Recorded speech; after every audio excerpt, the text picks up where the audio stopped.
So I will start without doing a prayer just yet.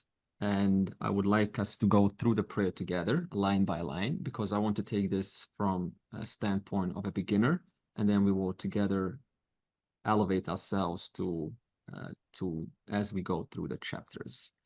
So, hello all. My name is Andre, Hello. your teacher, and I want to say good afternoon to us in Australia. Good evening to the rest of us in USA and Canada. Good morning to us in Europe and India too. Oh, Vietnam, this is wonderful. So hello to all of us. And Hello. hi. So my intention for this course is that I believe strongly that as a human being, you are, in Sanskrit, we call a manusya. A manusya is a thinking being. And what I want for all of us is to become thinking beings, to have deeper thoughts about realities that are confronting you.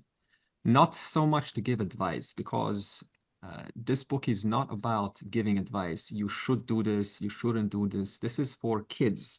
We're not kids. We are here to make individual choices, keeping with or aligned with what is to be done, minimizing the amount of hurt that causes onto your well-being and onto the well-being of others, and increasing what, your well-being in all of your conduct. So this is what the Gita has done for me. I've read many books, as the rest of us have in my life. And if there's one book that has showed me, and by which I live and by which I make my decisions, and that is according to the Krishna's vision in the Bhagavad Gita. This book has showed me how to, guide my life, how to make the right choices, when not to make a choice, when to make a choice, to what capacity the choice is to be made, how to hold back my responses, for how long to hold back my responses. Could I be holding something back within me? Am I in touch with my emotions? Am I lying to myself? Am I being honest to you? Is there more to this than meets the eye? These questions are in my mind, not because of some random, just imparting. It is because I think about this every single day. I bring the Bhagavad Gita into my life. It is practical, and it allows you to live in this modern world, as we will see. So the whole teaching is really about bringing this down to earth and guiding your life in an intelligent, deliberate, and mature manner.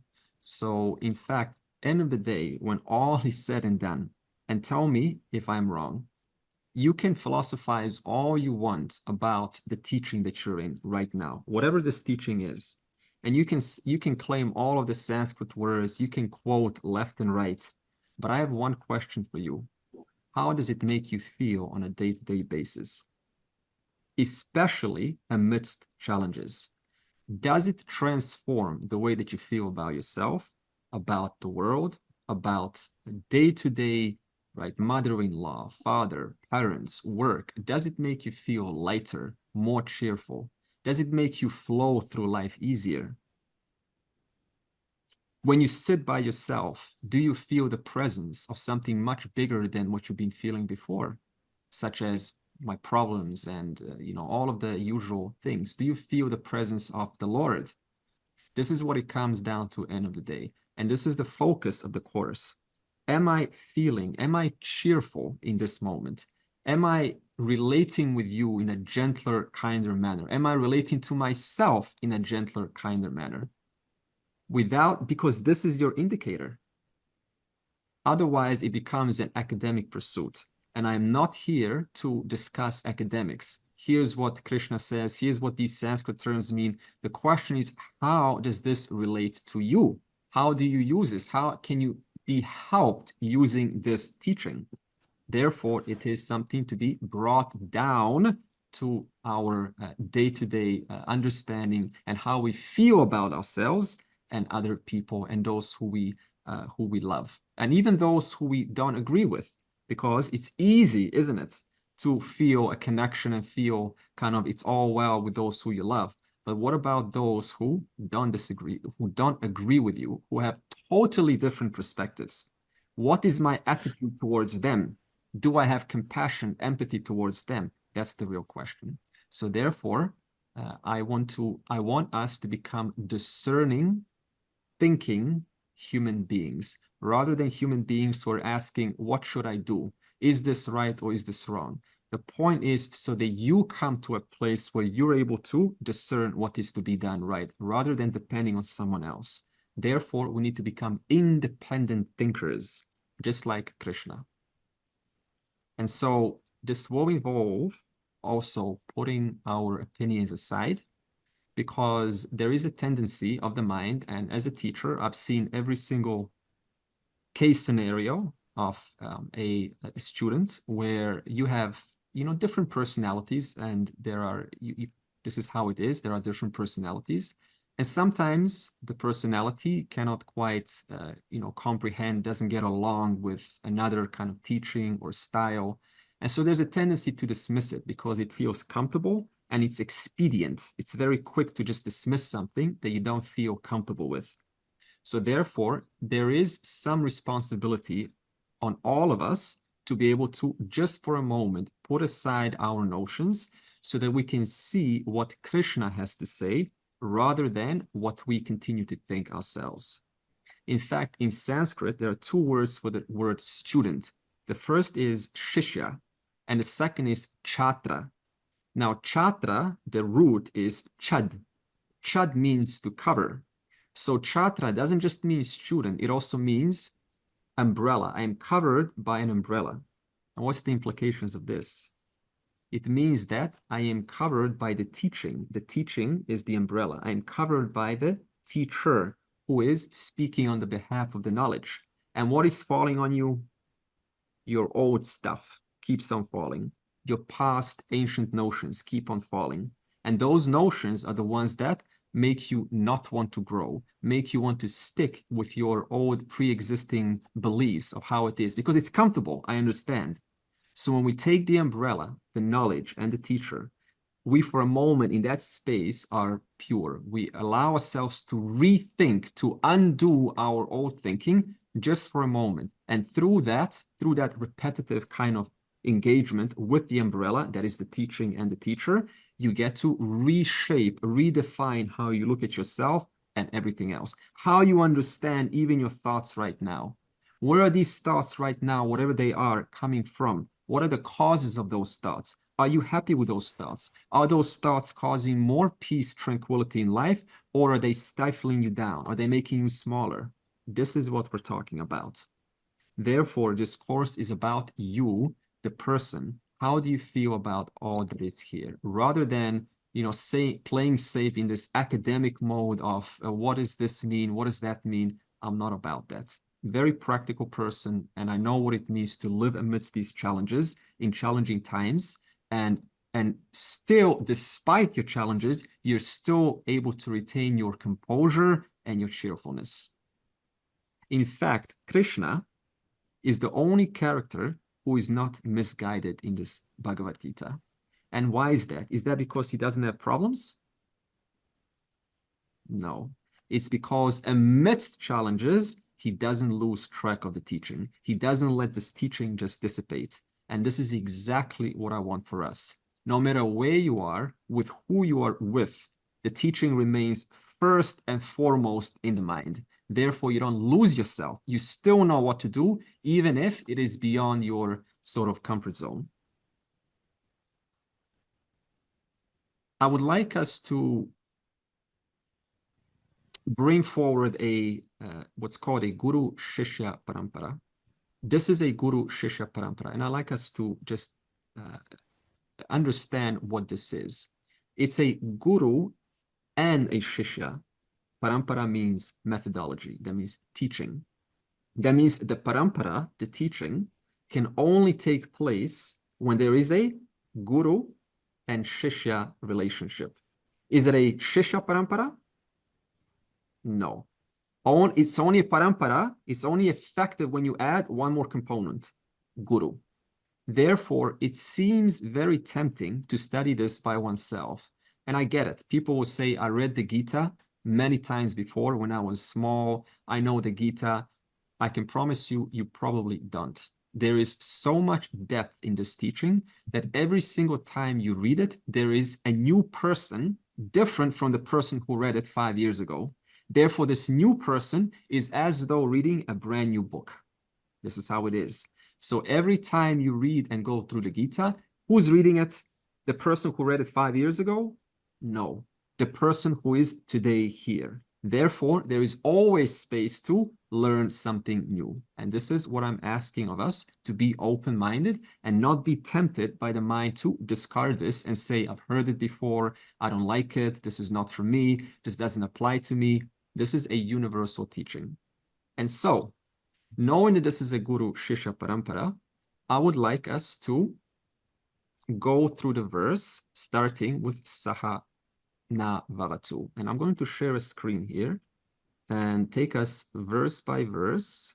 So the first line is Sahana Vavatu. So we will always start with Om Sahana Vavatu, Sahanao Bhunaktu. Line 3, Sahaviryang Karavavahe. Line 4, Tejasvina Vadhitamastu. Line 5, Ma Vidvishavahe. And then line 6, Shanti. So let me take you through the first line. So Sahana Vavatu. I think the picture is very nice here. So may the Lord, being the source of the blessing, being the source of this knowledge, may he protect both of us. Who is both? We just said Guru, Shishya. So both the Guru needs to be healthy, their environment needs to be clean, their mind needs to be sharp, but also you, this Shishya, has to be relatively, at ease. If you have some problems at home, this can be an influence. If you have some, wellness, some physical health problems, this can also impede your capacity to absorb the knowledge. So we are praying to the Lord when we say Sahana Bhavatu, Lord, protect my environment, make my environment conducive so that I can actually receive the teaching. The teaching can be imparted upon my mind, and you can use it in real life and enjoy the results of what the teaching is intended to do. So therefore we have a nice dove, indicative of the Lord, symbolic, and a little fella is you underneath. So you are being protected by the Lord's guidance. Saha now bhunaktu. Saha now bhunaktu. So may he, the Lord, nourish both of us with knowledge. And what kind of nourishment do we need? Not only intellectual nourishment, you also need emotional nourishment. You can have a lot of knowledge, cognitive knowledge, but you also need to have this sense of openness, vulnerability. If one doesn't have vulnerability, then what happens?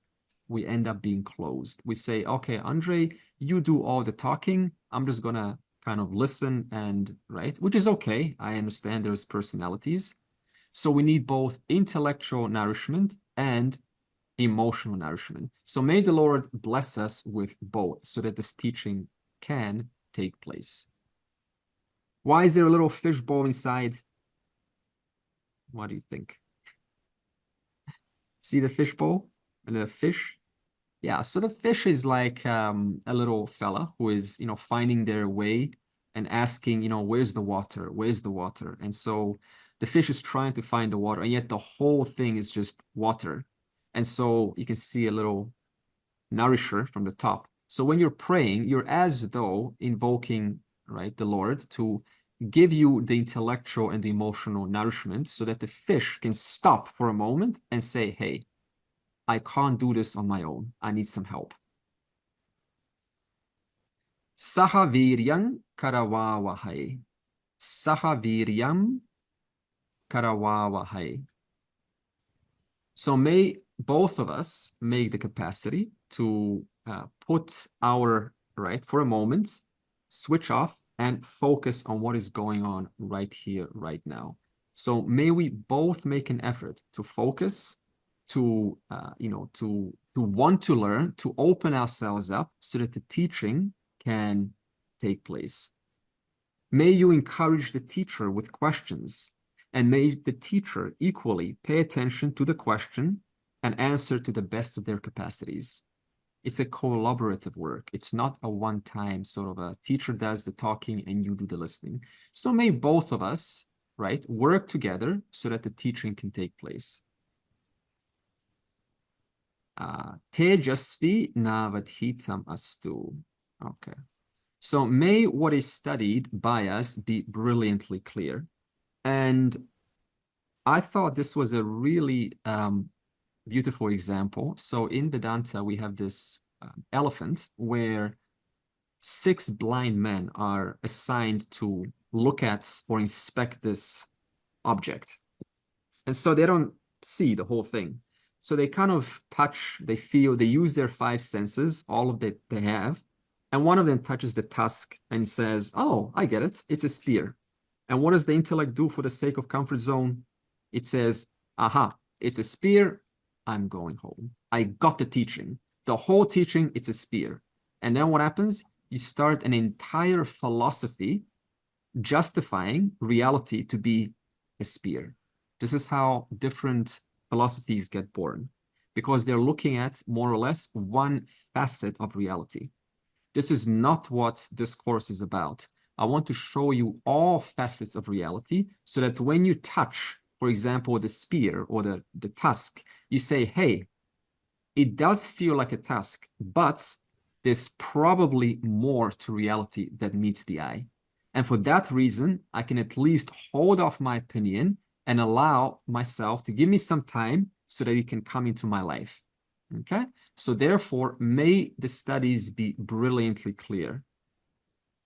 What makes it brilliantly clear? Look at the elephant. All facets of reality. That's what makes it brilliantly clear. In fact, where do doubts come? A doubt comes when I look at the ear, I look at the rope, whatever it is, and I still kind of go, you know, I've got this knowledge, but I still don't know, where does the universe come from? What is the nature of the Lord? What is my relationship to God? Right? What is the purpose of life? And why are these doubts coming? Because you still haven't looked at the leg or the wall or the fan or whatever it is. Okay? So there's 2 things here. Look at this. If you don't have all knowledge, if you don't have sufficient knowledge of reality, then if you touch one part, what are you going to call it? You're going to call it what it's not. In this case, it's a fan.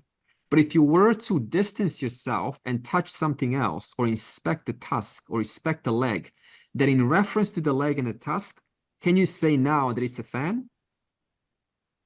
No, because there's no logical connection between a tusk, a leg, and a fan.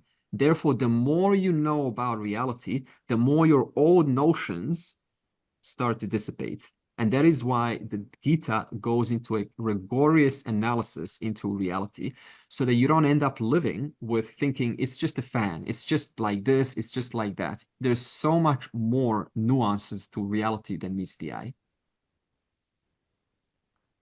Ma vidvishawahai. Okay, so here, this is a common situation where, right, the quarreling happens because you see it from one standpoint, and I see it from another standpoint. And so what happens is we fail to consider another person's standpoint, and slowly, the buildup, there's a buildup of conflict. So what one needs to do is understand, hey, right now, I may not understand why is it a 6. Suppose the teacher says it's a 9, and you say, no, it's a 6. So what one has to open themselves up and say, okay, let me open myself to the possibility that it's a 6 or a 9 or whatever it is, so that the teaching can, show me what it is intended to show me. Therefore, may we not quarrel, may we not argue or come to a disagreement over these small, petty things, which are just a matter of perspective. And so the course wants to show you there are perspectives to reality. It's not black or white. There are nuances. There are grays of shade. There are shades of gray. And Om Shanti, Shanti, Shanti. So there are three kinds of obstacles that we all face. You and I, whoever we are, whatever position we hold. And they are, we have what's called adhidaivika. The first obstacle that prevents you from attaining prosperity or enjoying a sense of ease is what we call adhyatmika, or should I say adhidaivika. This is adhidaivika. Adhidaivika is what you don't see right now. So for example, you've done all of the right things, right? Yesterday you prepared yourself, you're sort of excited, but you come to the class and suddenly it's just not clicking for you. Look at this. You spent time preparing, you signed up however many weeks ago, and suddenly you show up and you go, no, this is not working for me. And therefore this becomes an obstruction to staying for your own good. And now, of course, the mind comes and says, well, no, I know who I am, this is not good for me. So the mind plays tricks on you. Therefore, these unknown variables is what I'm praying for. May these unknown variables, may they reduce. I don't know what they are, but there are unknown variables that may deny the impartation of this knowledge taking place. And then we got adhi-bhautika. Adhi-bhautika is environmental factors. So, suppose you come back from work, or you have a colleague that is troubling you, or someone, at traffic cuts you off, or, someone's drilling outside and they're just making a lot of noise and it's bothering you. So what you're asking is, may the Lord help me to remove these potential variables that can distract me and take me away, take me on a ride. And finally, adhyatmika, which is, as we can see, they're personal things. So may God help us to keep my body sharp, keep my mind sharp, keep my body healthy, keep my my sense of being conducive and available for this knowledge. May my mind be alert, may it not sway, may it not think about what is to be done, what is not to be done. Therefore, this is what we are asking in this prayer. So, knowing that, I will chant and we follow along. Om Sahana Vavatu. Sahana Vavatu. Sahanao Bhunaktu. Sahanao Bhunaktu. Sahaviryang Karawawahai.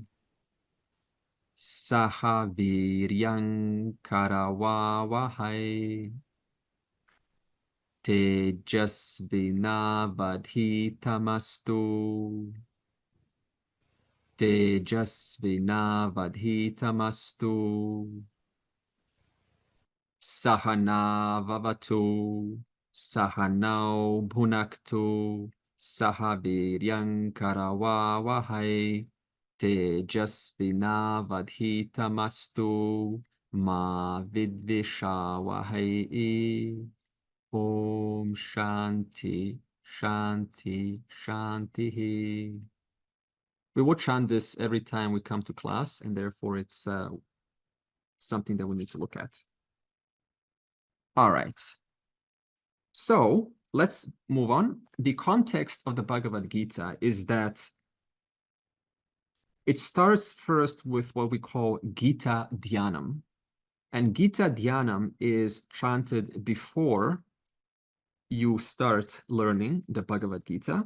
Gita Dhyanam is an invocation to help you see what the Gita can do and not do for you. So look at this. Just listen to this statement. Suppose I say to you, the sun shines. The rays of the sun hit the flower and the flower opens. You say, okay, this is a cognitive fact. But now suppose I say it like this. The majestic sun The glorious rays of the majestic sun nurture the loveliness of the soft petals of the flower. I said the exact same thing, but I changed from cognitive language to emotional language. So what is the use of poetry? Because Gita Dhyanam is poetical in nature. It is to touch your heart. So when something kind of sounds a little bit off, or you sound, well, this is cognitively, you know, it's okay, I got it. Cognitively, I got it. But if you really want to touch your heart, then you turn that very same thing into a poetical format. So this is why poems play a large part in our tradition, because the rishis have figured out, you know, people are kind of rational, you know, these people who want to learn this knowledge, they're thinkers. But if you get too much into the head, then you skip the emotions, and therefore they speak in poems. And therefore, these poems wants to help you touch your heart in a way that the cognitive statement cannot do. So let's see what this poetry has to say about the Bhagavad Gita. So please turn to Gita Dhyanam. I'm using this book. Okay, Swami Dayananda, and I'll be turning to In the Praise of the Gita. Om Parthaya Pratibodhitam Bhagavata Narayanena Swayam Vyasena Gratitam Purana Munina Matye Mahabharatam Advaita Amrita Varshinim Bhagavatim Ashtadasha Atyayinim Amba Tvam Anusandadhami bhagavadgita bhavadveshinim. What the Gita Dhyana wants to do is show you what can the Gita do for you and not do for you. And the way that it does this is in a poetical format. So the verse 1, what we just chanted, it starts with Goddess, Mother, Bhagavad Gita. So it's comparing the Bhagavad Gita to a goddess mother. Now, if you think about a mother, what does a mother do?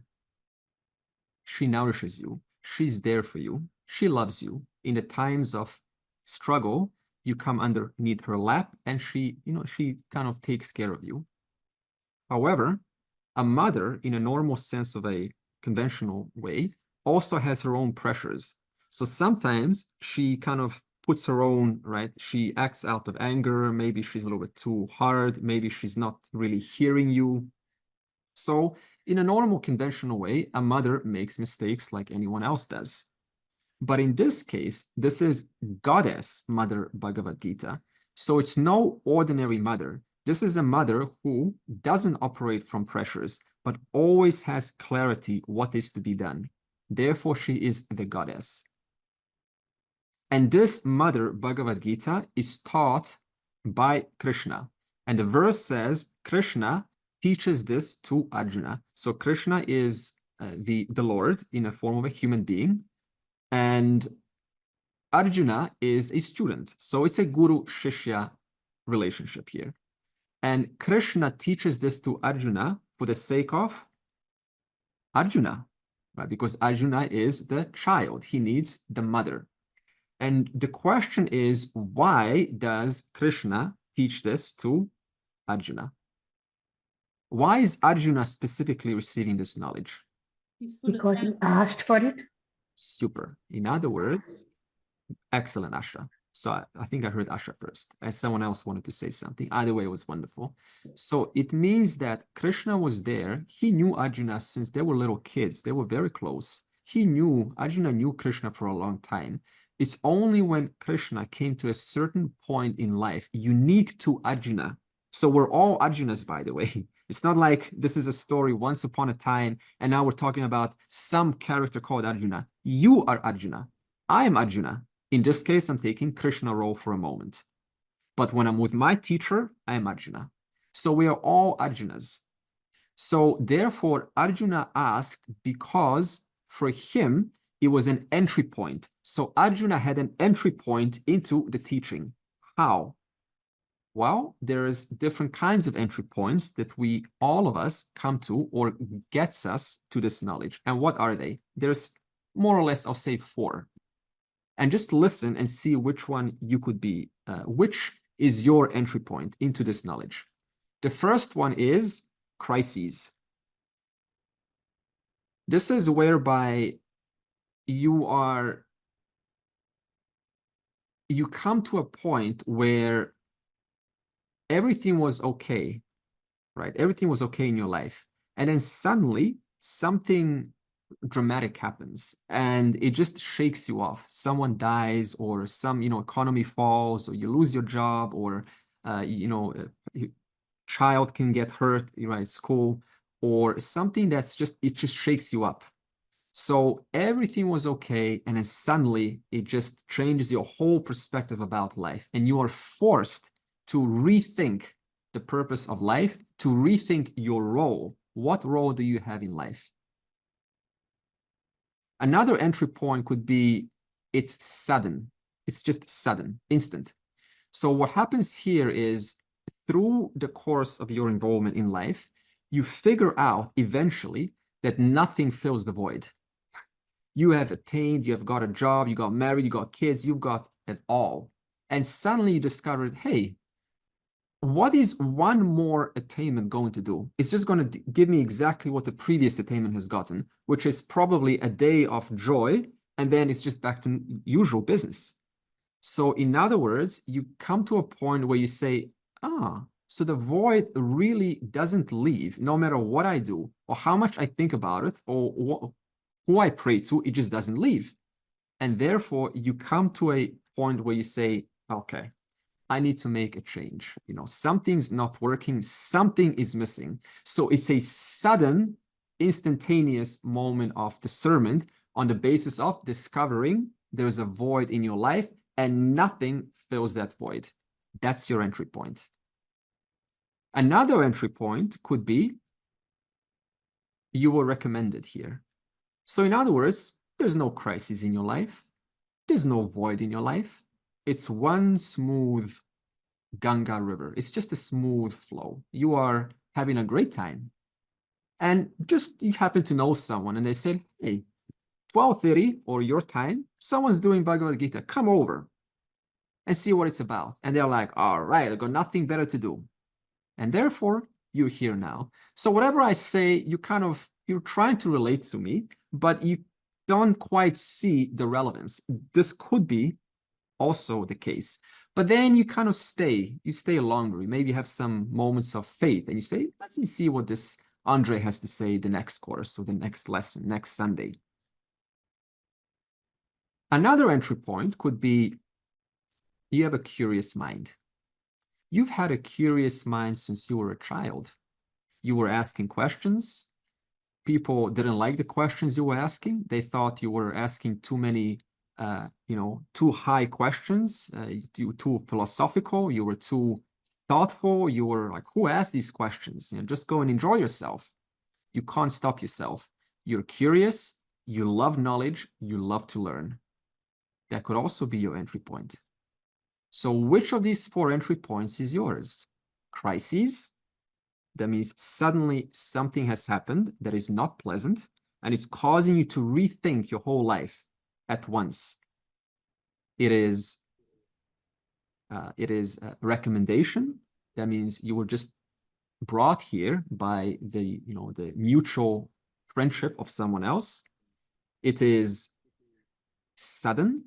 That means you've come to a point or you're coming to suspect nothing is filling my void. No amount of personal development is filling my void. No amount of love, no amount of going in the world, no amount of social status, no amount of anything is truly, if I'm honest to myself, filling my void.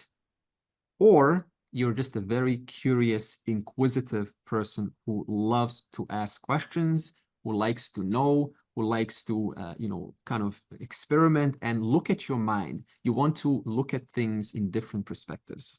These are the 4 entry points that could be true for you.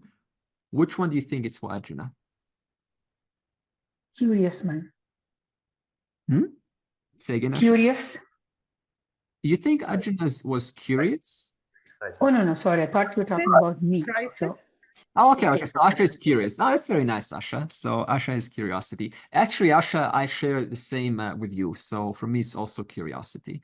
It was never a void or crisis. It was just always, since a small child, I was always wanting to know things deeper. So it's very nice to hear. Okay, so which one do you think is Arjuna? I think Bhuvana wanted to say A crisis. crisis. Crisis. You know, I also think it is, I thought about it. I think it's also a little bit of a like a sudden crisis where he found, even if I were to, do my duty and decimate the army, even then I wouldn't be quite satisfied. So I think it's crisis and a little bit of sudden also. Does anyone else want to share what your entry point is? I think it can be a mixture to count it, Andre, rather than just one. Like for me, I think it's the last three. Got a crisis recommendation. Well, not crisis, everything else. Right. Okay. Okay. So we got sudden, we got crisis, we got recommendation, and we got a curious mind. Yeah, but in my case, the recommendation was because I was expressing dissatisfaction or the void. Yeah. And someone said, "Oh, this might be for you." You know, this is so true. In fact, now that I think about it, it's not one. Very good, Leo. There were people in your life who mentioned something and that made you move in a different direction, at least a little bit. And that new direction caused you to now suddenly look at the void in your life. And that void then caused you to have sudden discernment. And that sudden discernment, again, a friend recommended you to a particular person. So it really is a kind of a all four at once. Yeah. Hi, Andre. My entry point is I want to understand why we have taken birth into this earth, why we came here. What's the motive of life? Yeah, excellent question. It's a very common, I think it's, who said it? Vishal. Vishal, yeah. I apologize if I trust me on a Thursday, I just need to get my bearings. So very excellent question, Vishal. Why are we here? What's the point of us being born, right? And going through this whole journey, should I say again? So this will be very much answered. In fact, it's the nature of a question that I love to share, but right now we're not going to state it, but it will be answered. I like to share how the Bhagavad Gita came to be. How did this story actually originate? So I'll tell you the story of it comes from the Mahabharata. Mahabharata is a voluminous text. It's a large text. And the Bhagavad Gita that we're teaching now is one section inside the Mahabharata. So obviously, to know about the Bhagavad Gita, you have to know the context of the whole story, the Mahabharata. So there are two characters, Arjuna and Duryodhana. Arjuna and Duryodhana. And they are cousins. Their fathers are Dhritarashtra and Pandu. Dhritarashtra is the father of Duryodhana, and Pandu is the father of Arjuna. Dhritarashtra is older and Pandu is younger. In the usual way, in the usual rules, it would be such that the older, that means Dhritarashtra, was to rule the kingdom. However, Dhritarashtra was born blind. Therefore, Pandu ended up ruling the kingdom. However, Dhritarashtra's eldest son, who was Duryodhana, was not happy about this because he thought, hey, I understand that my father, Dhritarashtra, is older. However, I'm the eldest son. Therefore, I'm perfectly capable of ruling the kingdom called Hastinapur. Now, this is exactly what Dhritarashtra, the blind king, also thought. However, unlike Duryodhana, who was very vocal about his dissatisfaction, Dhritarashtra didn't have that capacity to express his discontent. And this is an archetype, actually. Thereby, the person feels discontent, but they're unable to vocalize it. Something's stopping them. They're not quite in touch with their emotions. They don't know how to express it. They don't know how to communicate it outwards. They're stifled by their own restrictions. And this makes into a kind of a psychological complex of the person. And therefore, the person ends up, finding different ways to express their dissatisfaction.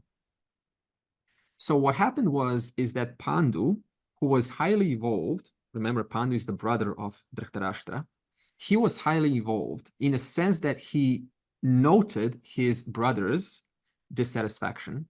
So he knew that Dhritarashtra wanted to rule the kingdom because he's eldest, but he was blind. So every once in a while, Pandu would go to the forest and go with his two wives, whose names were Madri and Kunti. Madri and Kunti were the wives of Pandu. So he would just go along with them to the forest and, relax, just to give Dhritarashtra some time to rule the kingdom. Because just imagine, right? Suppose that you were kind of a little bit, you couldn't rule, or you were like handicapped, and your brother, right, out of compassion for you, gives you a chance just to come in touch with what you yearn for. Would this be nice? Right? This would be very nice. This would be very healthy for you.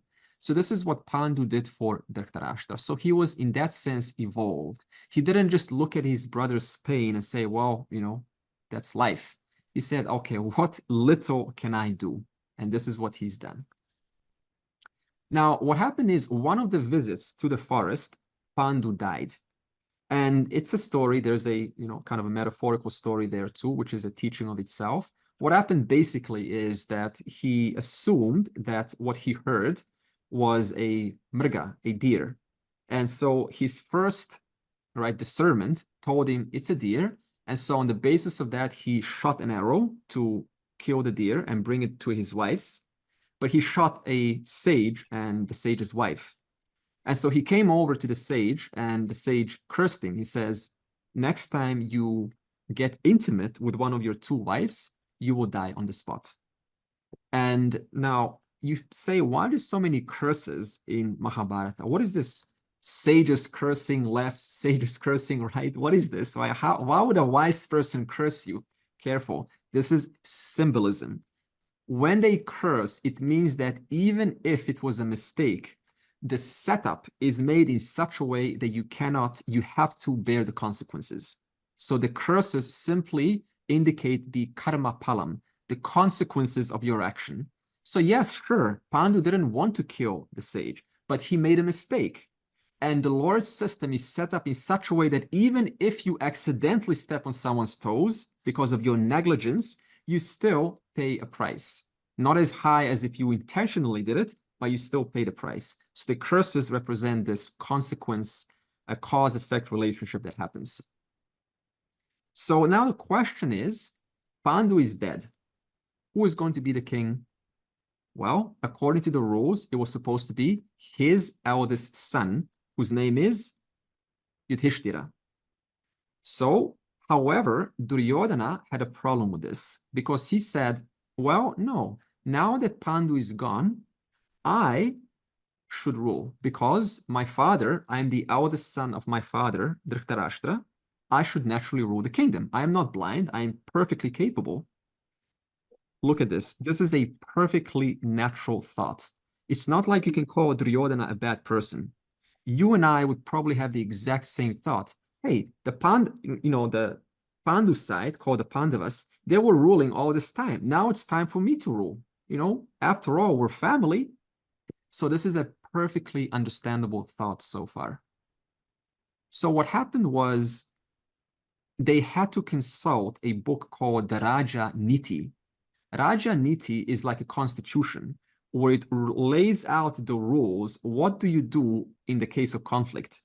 And what the book said is whoever is the eldest of the two sides, remember, side one, we call the Dhritarashtra side. Side two, we call the Pandu side. The Dhritarashtra side is called the Kauravas, and the Pandu side is called the Pandavas. Okay? So now, the book said whoever is the eldest of both the Kauravas and the Pandavas is the king. And who was the eldest? Yudhishthir. So now there was 2 counts for Yudhishthir to be king of Hastinapur. 2 counts, not 1. Again, Duryodhana was not happy about this. He says, I don't care about the rules. I should be king. I am capable. Dhritarashtra is, the original king, and so I should rule. I'm not buying this rule book. So this now escalated the situation, the conflict. So what happened is because Dhritarashtra was temporarily put on the throne of the kingdom by Pandu, who is dead, he was still king, right?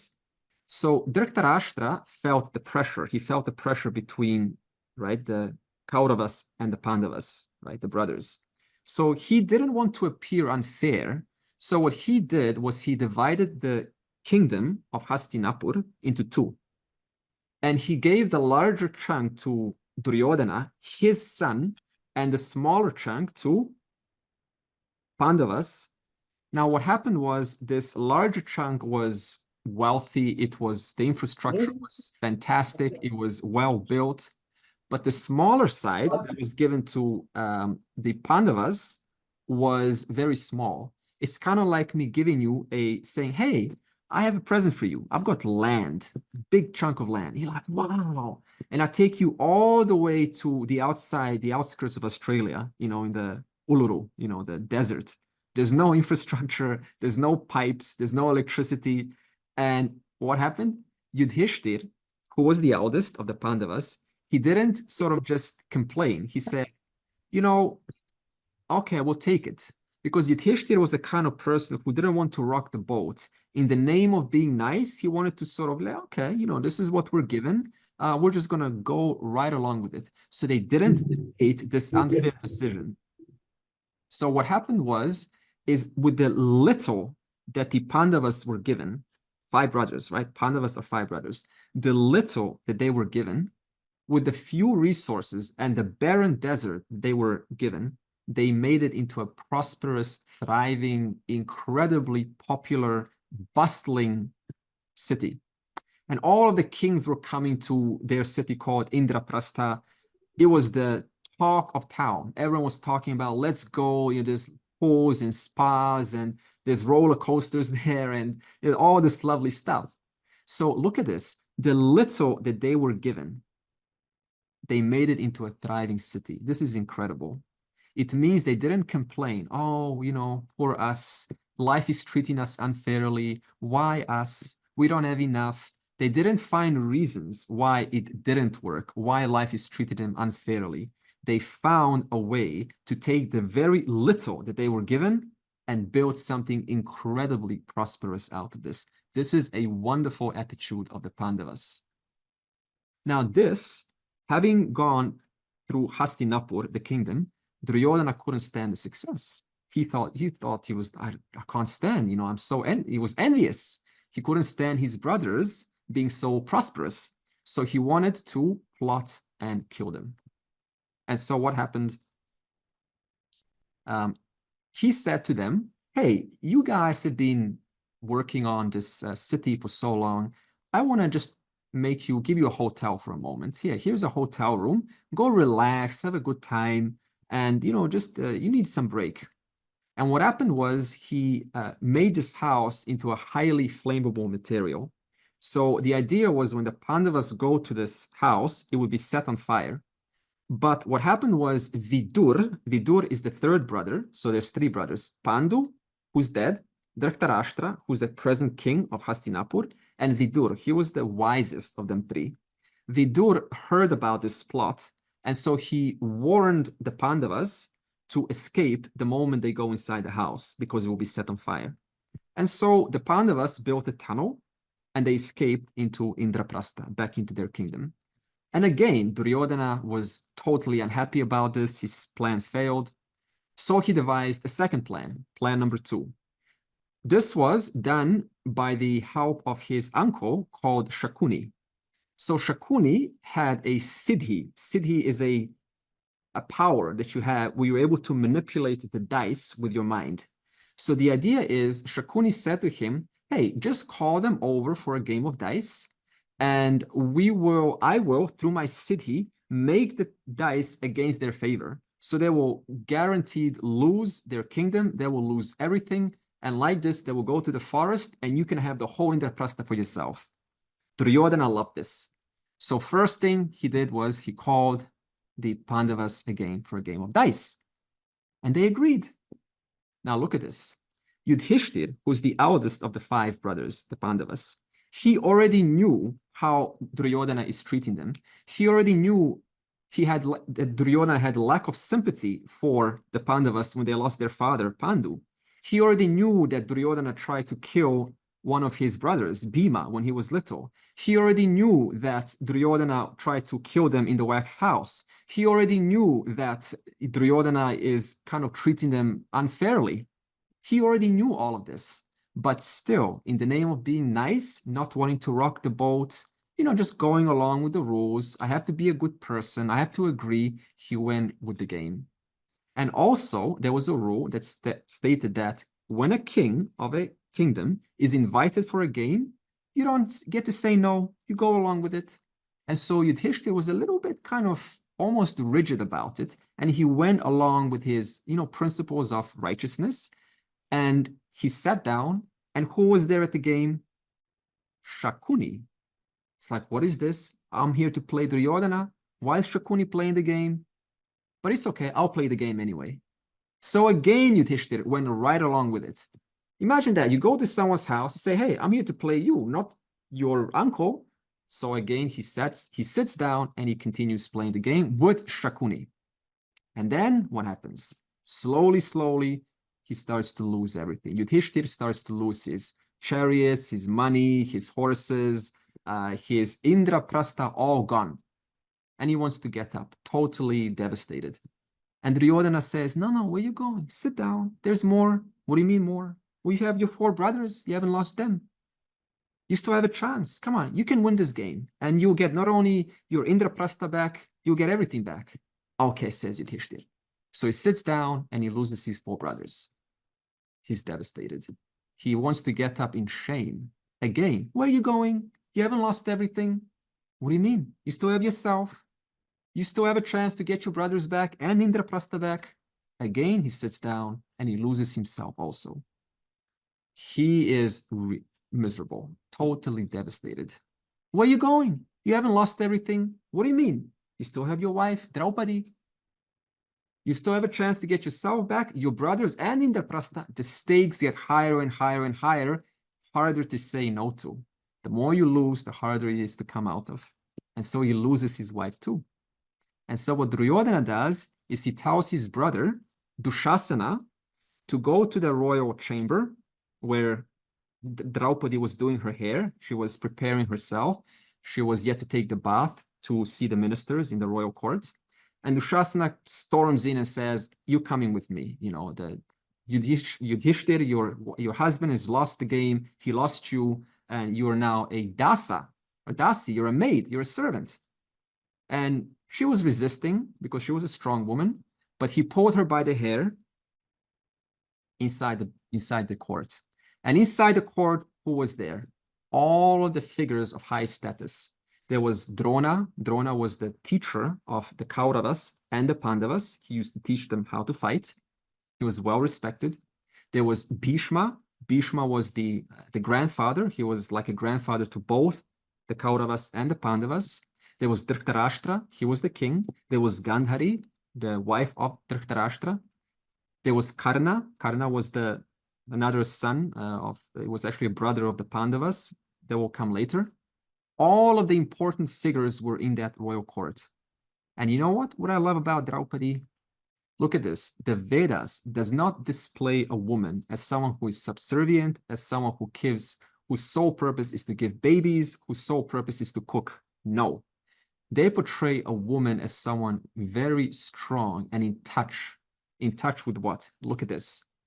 Draupadi, inside the court, composes herself and looks at all of these men of honor. And he says, how can you men of honor sit there so comfortably as if nothing is going on? Men of righteousness, those who others look up onto, those who have studied the Vedas, those who are in touch with what is to be done, what is not to be done, those who are well respected. How can you all stand in this court and not do anything about an innocent woman like this being treated. And what happened? Nobody said a word. Except Bhishma, one of the eldest, he got up and said, look, as far as we're concerned, this is entirely Yudhishthira's doing. He did not say no. He decided through his own free will to stay and continue playing the game. He had a chance to come out any moment, and yet he continued. As far as we're concerned, we have no part to play. Yudhishthira is a grown-up person. He can fully say no, but he chose not to.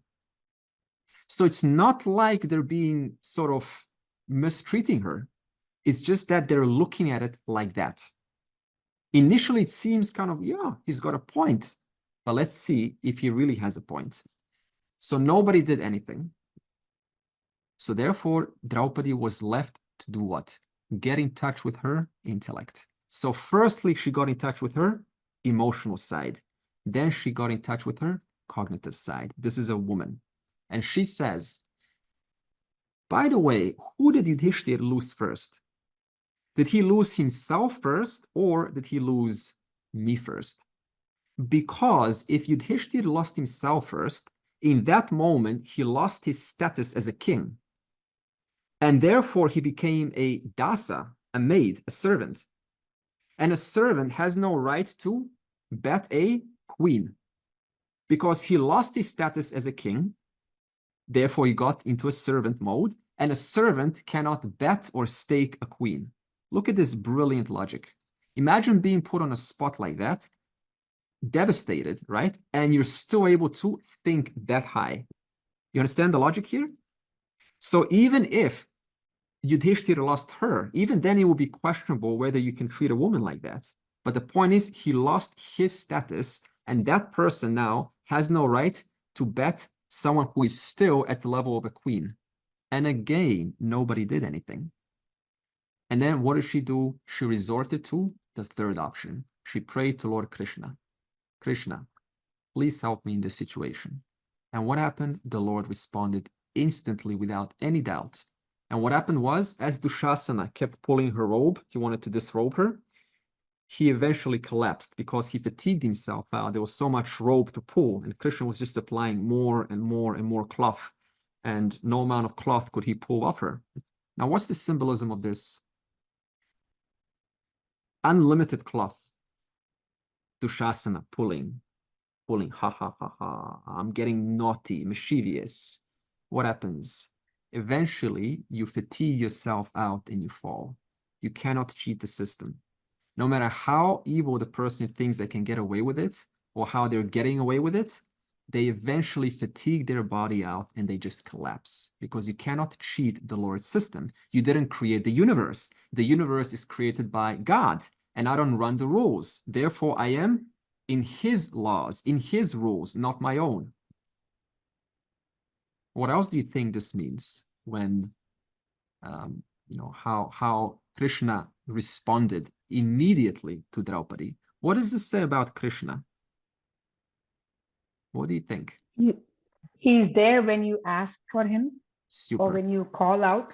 Yeah, very nice. In other words, he's there whenever you ask for him. Sometimes it's just as simple as asking. Sometimes, and I get it, there is a complex. Some of us carry complex about what is the Lord, and we say, what's the point of asking? I've asked before and I didn't get anything. Why should I ask again? I understand this. This we will go over. So sometimes we just need to ask, and through asking, we receive. Desperation, helplessness and desperation. Desperation, yeah. So in other words, when all of the options have failed, then your mind automatically goes to the Lord, because you know instinctively there's something in you that there is a presence of a much bigger intelligence here than just that I've been seeing, in the form of these forms and people and constitution and the police. There's something much higher here. So in the form of desperation, you want to look for the solution. You look for the Lord in the times of desperation. So this is very true. And this is why Earth is a very conducive place for learning, because, it's not like we're having an easy ride here. I mean, I don't know one person who's having it perfectly well in their life. It's the very reason that your life is not going well that you are compelled to start asking, how do I, bring some order into what's going on here? How do I understand what's going on here? I want to make my life better. I want to make it work. Therefore, in those situations of desperation, you act. And so this is another symbolism. So Krishna knew that, number one, the whole game, right? Why did Krishna help immediately? This is the question. Because he instantly recognized that the moment something is on a basis of cheating, immediately the game is disqualified. So it's just like when I heard this other day, when they have these triathlons, and what they do sometimes is they test the blood samples of those who are first or second, and they will see they had some drugs. And the moment they discover this, instantly you're disqualified. So in that same way, the Lord, this is another symbolism, has all knowledge. He knew that the game was basis on the premise of cheating. Immediately, no matter what happens after, has no flavor, has no any kind of doesn't hold up. And secondly, no matter what, you cannot treat an innocent woman like that, the way that she was about to be treated. It's just not morally right. So Krishna was very clear. But why did Pandavas not interfere? Look at this again, because they were thinking, rationalizing, because we are just dasas, we're just maids. We have no power to save her. So in other words, look at how the mind rationalizes and puts itself in a safe position not to act. And this is common in society. Something's going over there, and then we watch and we say, no, I don't want to interfere. It's their stuff. And so we stop ourselves. We stop this natural program from reaching out because we rationalize that, no, it's not my thing. There's nothing that I can do. I'm not really, the one who needs to solve this. This is how the mind works, human psychology. And therefore, this is what happened to Pandavas. So what happened next was the Pandavas went to the forest for 12 years. And in the 13th year, they needed to be in anonymity, in incognito. That means in 13th year, Duryodhana would send the spies out, and if they get found, they would have to go for another 12 years to the forest. So on the 13th year, they found a nearby kingdom called King Virat, and they took a shelter there. It was kind of near Hastinapur. And Yudhishthir was the minister for the king, for this new king called King Virat. Arjuna was the dance and the music teacher. Sahadev and Nakul was the carers for the cows and horses. And Bhima, he was the biggest one. He was in the kitchen because he loved to eat. And during this time, Duryodhana was desperately trying to find them out. So he sent spies all over. And one of the spies came back to Duryodhana and said, hey, there are these 5 shining men in this King Virat, and they look kind of similar to the description you gave of the Pandavas. And Duryodhana thought, okay, this must be them. I want to attack the kingdom. And so King Virat obviously wanted to get his army ready, but then Pandavas stopped him and said, hey, no, spare your army. We will fight Duryodhana's army because you have protected us in this 13th year. So you rest, you relax over there. We will do, this is our obligation. So the moment the Pandavas, the 5 brothers, confronted Duryodhana's army, who was about to attack King Virat, immediately Duryodhana spotted them and said, it's them. Now the question is, when did he spot them? Was it in the 13th year or was it outside the 13th year? It was, according to the astrological timing and some of the timings that they had at that time, it was 1 or 2 days after the 13th year. And Duryodhana was not buying this. He says, no, I found them in the 13th year. I want them to go back to the forest. Hey, war was imminent because it was not going to happen again. So let me ask you this. Think about it. Who's responsible, having heard the story, who's responsible for this eventuality of the war taking place? Can you say it was specifically Duryodhana, specifically Dhritarashtra, specifically Yudhishthir, specifically whoever was involved, specifically Dhritarashtra, Pandu. Can you say that? No. No. Look at this. What the Mahabharata wants to show you is we often have this black or white vision. No, the Pandavas did everything right and the Kauravas did everything wrong. This is beginner level understanding. It's nuances. You cannot quite say categorically that it was you, nor it was the other. It was a whole intricate web of connections that contributed to the final outcome. This is a fact. The world is highly complex. You say one thing, and like a butterfly effect, it has a huge repercussions 5 years down the road, which you cannot even trace that it was because you said one single word 5 years ago. And then you times that by how many words do you say in one day? 10,000? 1,000? Imagine how many repercussions in 5 years because of what you said just today. And then you times today by 365, and you times 365 by 5, and you get thousands upon thousands of variables, each person contributing a little bit of their own, and then you have the final thing called life. And then you say, it's his fault, it's her fault, it's my fault. Is this fair? You cannot think like this. So this is what the Mahabharata wants to show you. Even if you're good, you're misguided. Yudhishthir, the Pandavas were good people, still misguided. Bhishma, he made a vow to protect Hastinapur at all cost. But in his vow, he kind of missed a few things along the way, and he never asked himself, wait a minute, who am I protecting of this kingdom? Unrighteous people. Because he was so invested in his vow to protect what is good that he lost touch with another side that totally was oblivious to his mind.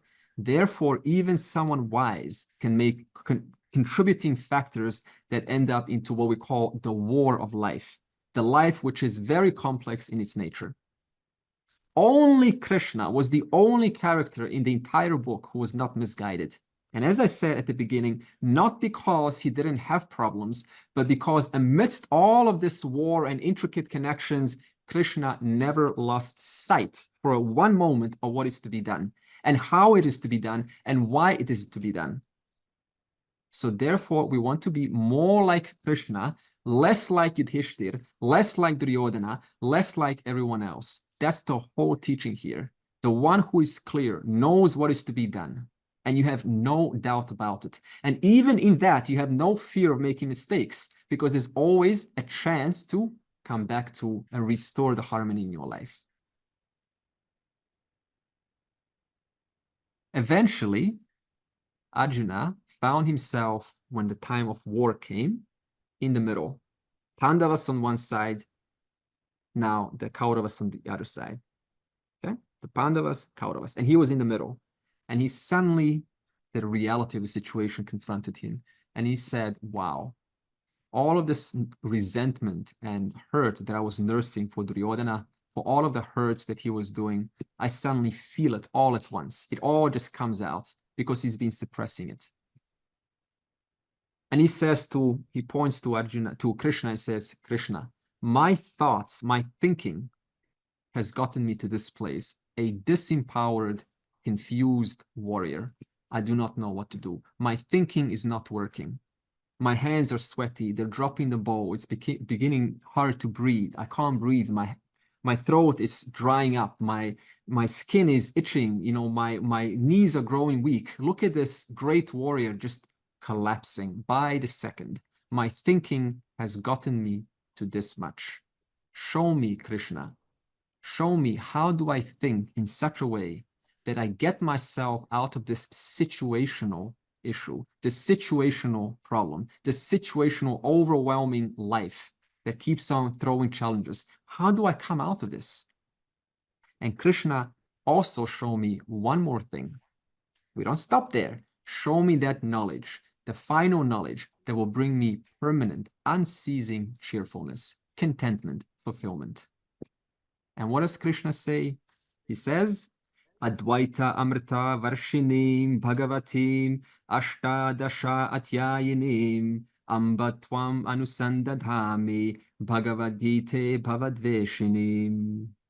He says to Arjuna, Arjuna, This non-dual wisdom, the nectar of non-dual wisdom, which I'm about to impart upon you, will help you to put things in the right perspective, knowing what to do, how to do it, and it will answer both of these questions. What do I do in this situation? And what is that knowledge? What do I have to understand that will bring me this final fulfillment so that I don't find myself as this one small, isolated human being in this vast, complex world? This non-dual nectar, this vision will show you that. And therefore, this knowledge will give you the right composure, the right perspective of how to manage and do what is to be done. Okay, so this is verse 1. Now, verse 2.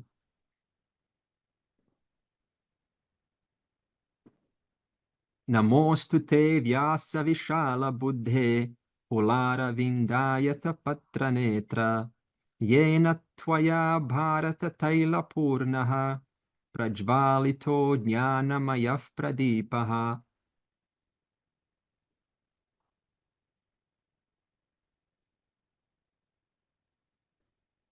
So it mentions the word vyasa, and often people ask, when did this knowledge take place? Like what time, what date?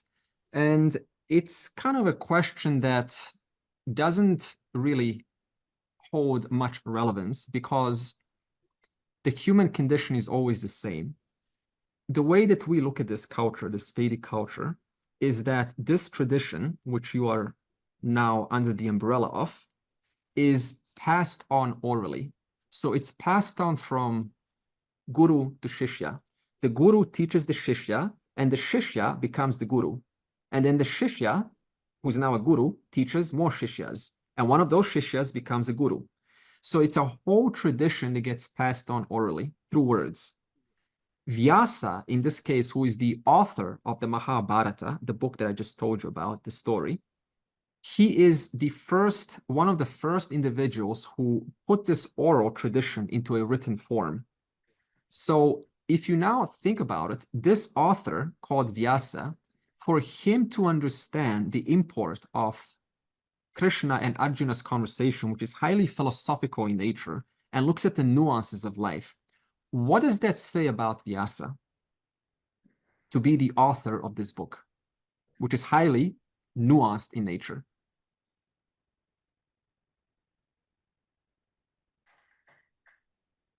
Right? Very, yeah, exactly. High intellect. Exactly what I wanted to say. Excellent, Asha. So this means the author has to match the level of the philosophy in which they're engaging in. Otherwise, it becomes very hard and the person starts to add their own subjectivities. I don't understand this. It doesn't make sense. And they put their own spin, their own notions. So Vyasa has to be extremely sharp and sophisticated to be able to not only transcribe this, but also to not to put his own spin onto it. And what it says is here, the next part is, how does this wisdom of someone like Vyasa, of someone like Krishna, how does it show? And there are many ways that it shows, but this is very interesting. It says, one's eyes are beautiful like soft petals of a lotus. It's amazing. I'll tell you a story. I was once in Kerala, Chinmaya International Foundation, called Adi Shankara Nilayam, which is a place where supposedly Adi Shankara was born.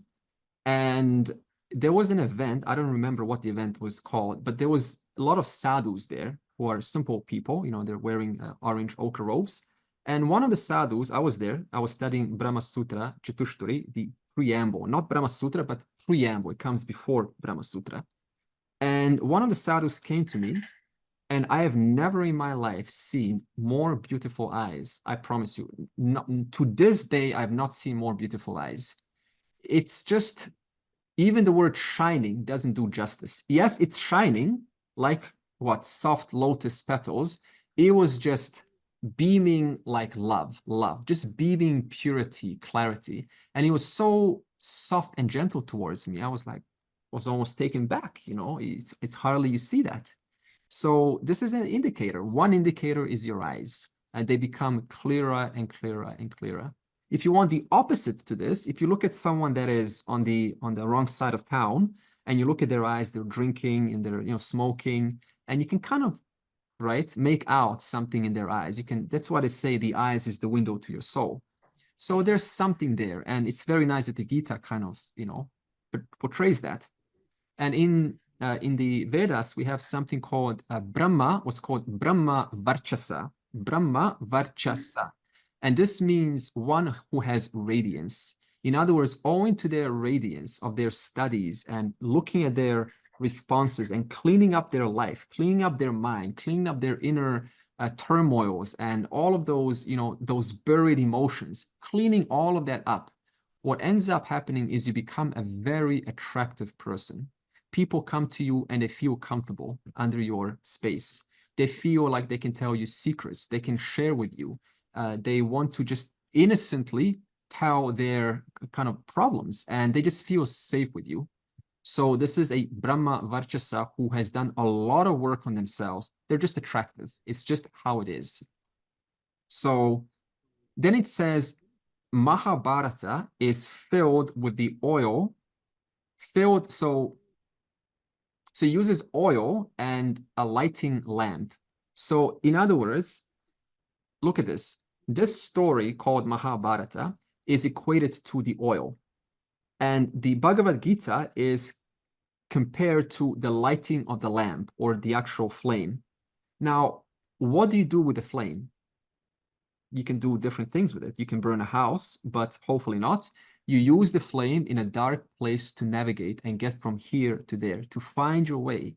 So this means the whole Mahabharata, all of the personalities, all of the predispositions of these characters, they set up the context for the Gita.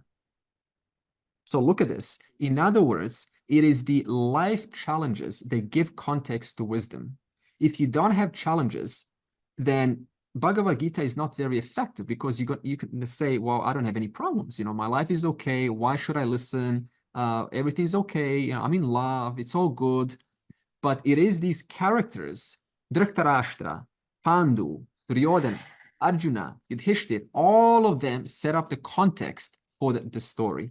If that war, if that situation, those 10,000 variables that I described, if they didn't take place, would have it come to the crescendo of Bhagavad Gita, of this conversation? No. So therefore, the Mahabharata serves as the oil, that which fuels this fire, this flame of knowledge, which you and I need to move ahead and grow as individual human beings. And so this is the verse 2, and I think we've got 10 more minutes for verse 3.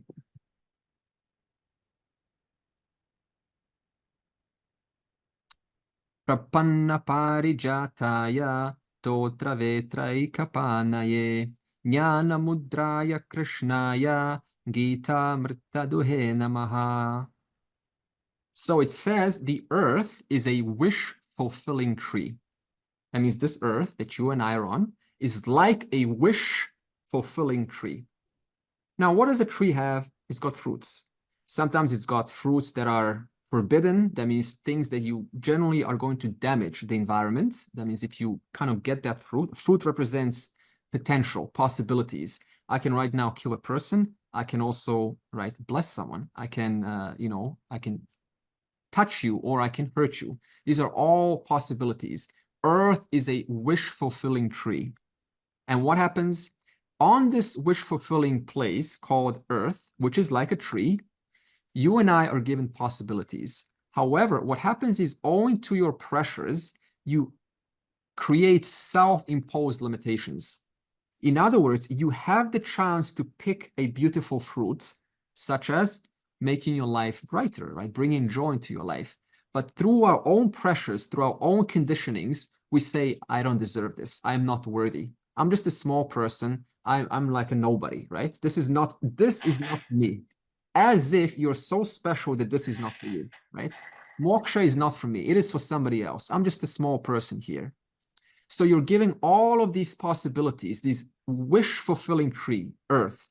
And sometimes there's a fruit called moksha, the liberation.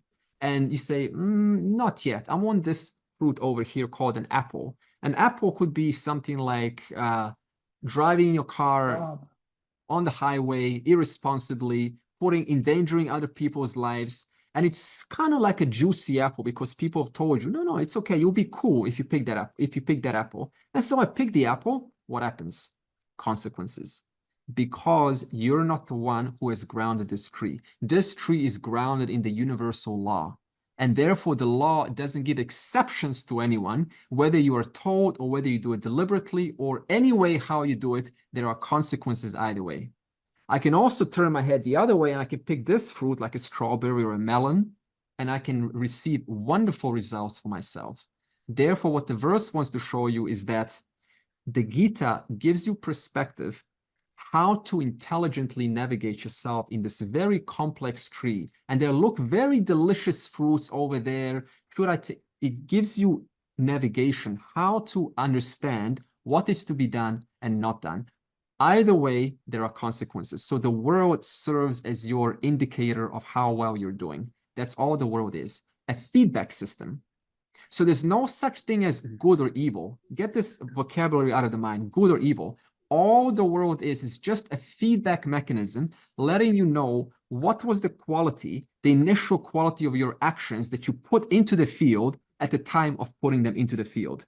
So what was my intention behind picking this fruit? What was my real goal? Was it to just for myself at the expense of someone else? What was my intention at that moment? Either way, the world will give you a feedback, an emotional indicator. You may feel guilty. You may feel cheerful. You may feel proud of having done it. People will love you. People will kind of throw grudges at you. Either way, it's a wish-fulfilling tree which constantly allows you to collapse anything you want, but at the same time, there's consequences. And therefore, you can now use your free will to enhance your life, or you can use your free will to kind of, make your life very hard and kind of unpleasant to live. It is entirely up to you because it is a wish-fulfilling tree. And you are given, as a human being, the capacity to pick any fruit of the tree. But remember, there are consequences. And those consequences come back from the very world in which you are fulfilling your desires. So in this way, you can look at this. Suppose, before we close, you and I are on the side bank, on the side, and there's a soccer match, football. And the coach tells you, hey, you can't just go in there. I know you want to play the game, but you first have to know what the rules are. And you say, nah, I don't care about the rules of the game. I don't care what these rules are. I know enough. I'm an adult. And you jump in. How quickly are you going to get the red card? Like that. Red card instantly. And then what happens? I project onto the coach. No, this guy is evil. The players suck. Nobody, they're all just kind of cuckoo. Whose fault is it? In other words, can you win the game if you don't know the rules of the game? No way. So it is in it for you and I to understand what the rules of the game are so we can actually win the game. And this wish-fulfilling tree is like a game. And to win it, that means to elevate myself, to uplift myself, I have to know the rules of the game. And where do you find the rules of the game? Here it is, under the tutelage of this tradition, Guru Shishya Parampara, which is why we're here. And so next week, Sunday, we will see what is the source of this knowledge from which Krishna is drawing this from. What's the source of this knowledge? All right, I will close and I will see us next week. For those of us who will join us, bless you. For those of us who will not join us, bless you. Either way. Okay, I will close. Om Purnamadav Purnamidam Purnat Purnamudachyate Purnasya Purnamadaya Purnam Eva Avashishyate. Om Shanti Shanti Shanti.